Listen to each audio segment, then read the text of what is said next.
Բարև սիրելի հայրենակիցներ, ինչպես արդեն զգուշացրել էի, ես հիմա գտնվում եմ Թբիլիսիում, մի քիչ դժվար է ճիշտ ասած այստեղից վարել հաղորդում, քանի որ ուրիշ խնդիրներ կան առողջության հետ կապված, գիտեք, եղբորս, դրա համար եմ գտնվում ես Թբիլիսիում եւ դժվար է կենտրոնանալ այն անցուդարձի վրա, քաղաքական անցուդարձի վրա, ինչ տեղի է ունենում, բայց այնուամենայնիվ փորձում եմ հետևել կարևոր իրադարձություններին եւ հիմա քանի որ չափազանց կարևոր իրադարձություններ են տեղի ունենում Կոպենհագենում, տեսնում եք քաղաքական հանրության 7-րդ գագաթնաժողովը հավաքը քաղաքական համայնքի եվրոպական քաղաքական համայնքների 7-րդ կարևոր հավաքն է, գիտեք, այդպիսի կարևոր հավաք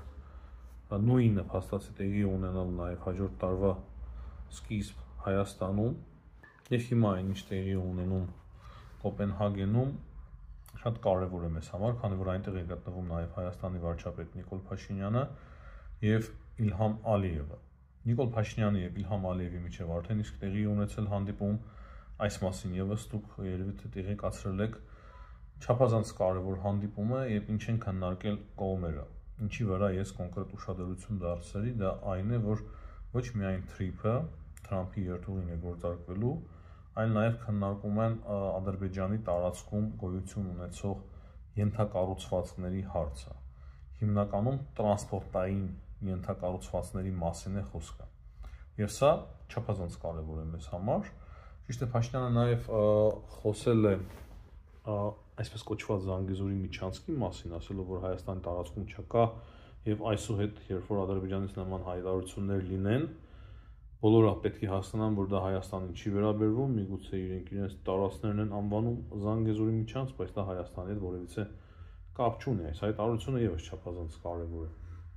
Էլի ինչ կարելի է առանձնացնել այդ հանդիպումներից, Ալիևը հանդիպել է նաեւ Եվրոպական միության ղեկավարության հետ, հանդիպել է Անտոնիո Կոշտայի հետ, հանդիպել է Ուրսուլա ֆոն դեր Լայենի հետ, Եվրամիությունը չափազանց մեծ կարևորություն է տվել Ադրբեջանի հետ հարաբերությունների զարգացմանը, հասկանում եք, չէ՞, ինչի համար է սա կարևոր։ Ես կարծում եմ, որ Ադրբեջանի եւ Եվրոպայի միջև հարաբերությունների խորացումը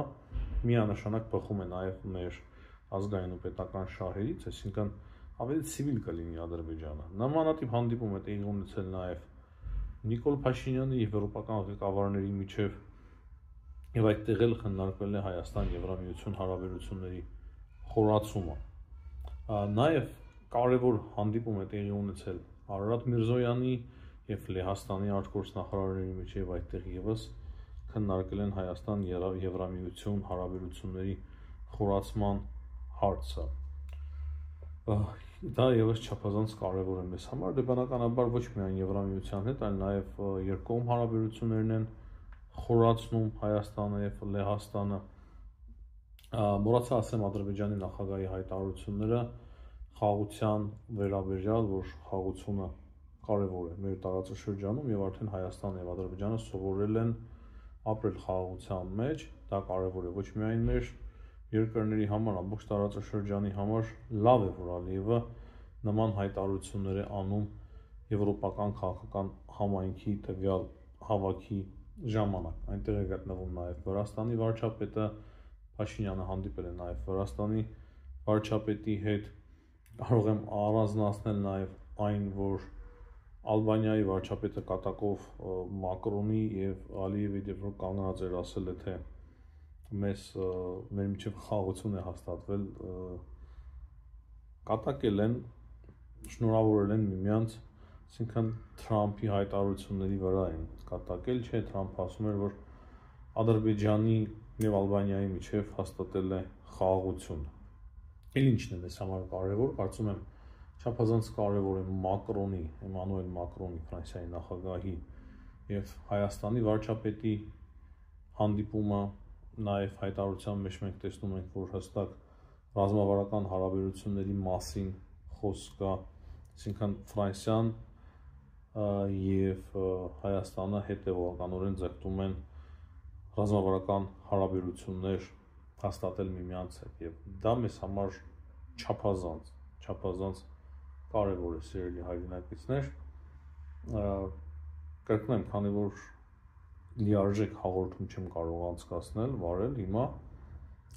արիք ձեր թույլտվությամբ չանդրադառնամ միջազգային կարևոր իրադարձություններին, չնայած որ հետաքրքիր անդրադառնալու հարցեր ևս կան Ուկրաինայի շուրջ, Ռուսաստան, Եվրամիություն, գիտեք նաև Ֆրանսիան էր ձերբակալել ռուսական տանկերներից մեկը իր սպեցնազի միջոցով, այսինքն դրանք մանրամասն երկար քննարկելու հարցեր են, որոնց որ հիմա անկեղծ ասած վիճակի չեմ պրոֆեսիոնալ ձևով անդրադառնալ եւ դուք էլ երևի նկատում եք, որ երբ որ կա հոգնածություն եւ այլ հարցերով ավելի շատ զբաղվածություն,